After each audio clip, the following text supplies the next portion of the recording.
വിശുദ്ധ യോഹന്നാൻ എഴുതിയ സുവിശേഷം അധ്യായം 8 വാക്യങ്ങൾ 37 മുതൽ 47 വരെ. സത്യം നിങ്ങളെ സ്വതന്ത്രരാക്കും. നിങ്ങൾ അബ്രാഹത്തിന്റെ സന്തതികളാണെന്ന് എനിക്കറിയാം. എന്നിട്ടും നിങ്ങൾ എന്നെ കൊല്ലാൻ ആലോചിക്കുന്നു. കാരണം എൻ്റെ വചനം നിങ്ങളിൽ വസിക്കുന്നില്ല. എൻ്റെ പിതാവിൻ്റെ സന്നിധിയിൽ കണ്ടവയെപ്പറ്റി ഞാൻ സംസാരിക്കുന്നു. നിങ്ങളുടെ പിതാവിൽ നിന്ന് കേട്ടത് നിങ്ങൾ പ്രവർത്തിക്കുന്നു. പിശാച് നിങ്ങളുടെ പിതാവ്. അവർ പറഞ്ഞു, അബ്രാഹാമാണ് ഞങ്ങളുടെ പിതാവ്. യേശു അവരോട് പറഞ്ഞു, നിങ്ങൾ അബ്രാഹത്തിൻ്റെ മക്കളാണെങ്കിൽ അബ്രാഹത്തിൻ്റെ പ്രവൃത്തികൾ ചെയ്യുമായിരുന്നു. എന്നാൽ ദൈവത്തിൽ നിന്ന് കേട്ട സത്യം നിങ്ങളോട് പറഞ്ഞ എന്നെ കൊല്ലാൻ നിങ്ങൾ ആലോചിക്കുന്നു. അബ്രാഹാം ഇങ്ങനെ ചെയ്തിട്ടില്ല. നിങ്ങൾ നിങ്ങളുടെ പിതാവിൻ്റെ പ്രവൃത്തികൾ ചെയ്യുന്നു. അപ്പോൾ അവർ പറഞ്ഞു, ഞങ്ങൾ ജാരസന്തതികളല്ല, ഞങ്ങൾക്ക് പിതാവ് ഒന്നേയുള്ളൂ, ദൈവം. യേശു അവരോട് പറഞ്ഞു, ദൈവമാണ് നിങ്ങളുടെ പിതാവെങ്കിൽ നിങ്ങൾ എന്നെ സ്നേഹിക്കുമായിരുന്നു. കാരണം ഞാൻ ദൈവത്തിൽ നിന്നാണ് വന്നിരിക്കുന്നത്. ഞാൻ സ്വമതയ വന്നതല്ല, അവിടുന്ന് എന്നെ അയച്ചതാണ്. ഞാൻ പറയുന്നത് എന്തുകൊണ്ട് നിങ്ങൾ ഗ്രഹിക്കുന്നില്ല? എൻ്റെ വചനം ശ്രവിക്കാൻ നിങ്ങൾക്ക് കഴിവില്ലാത്തത് കൊണ്ട് തന്നെ. നിങ്ങൾ നിങ്ങളുടെ പിതാവായ പിശാചിൽ നിന്നുള്ളവരാണ്. നിങ്ങളുടെ പിതാവിൻ്റെ ഇഷ്ടമനുസരിച്ച് പ്രവർത്തിക്കാൻ നിങ്ങൾ ആഗ്രഹിക്കുന്നു. അവനാകട്ടെ ആദ്യം മുതൽ കൊലപാതകിയാണ്. അവൻ ഒരിക്കലും സത്യത്തിൽ നിലനിന്നിട്ടില്ല. എന്തെന്നാൽ അവനിൽ സത്യമില്ല. കള്ളം പറയുമ്പോൾ സ്വന്തം സ്വഭാവം അനുസരിച്ച് തന്നെയാണ് അവൻ സംസാരിക്കുന്നത്. കാരണം അവൻ നുണയനും നുണയുടെ പിതാവുമാണ്.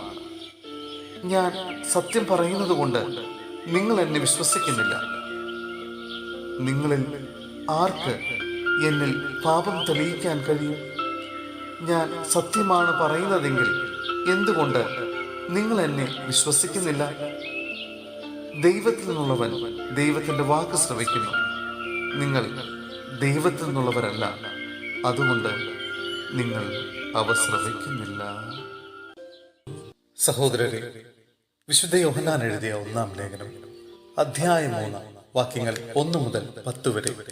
നാം ദൈവമക്കൾ. കണ്ടാലും എത്ര വലിയ സ്നേഹമാണ് പിതാവ് നമ്മോട് കാണിച്ചത്. ദൈവമക്കൾ എന്ന് നാം വിളിക്കപ്പെടുന്നു. നാം അങ്ങനെയാണ് താനും. ലോകം നമ്മെ അറിയുന്നില്ല, കാരണം അത് അവിടുത്തെ അറിഞ്ഞിട്ടില്ല.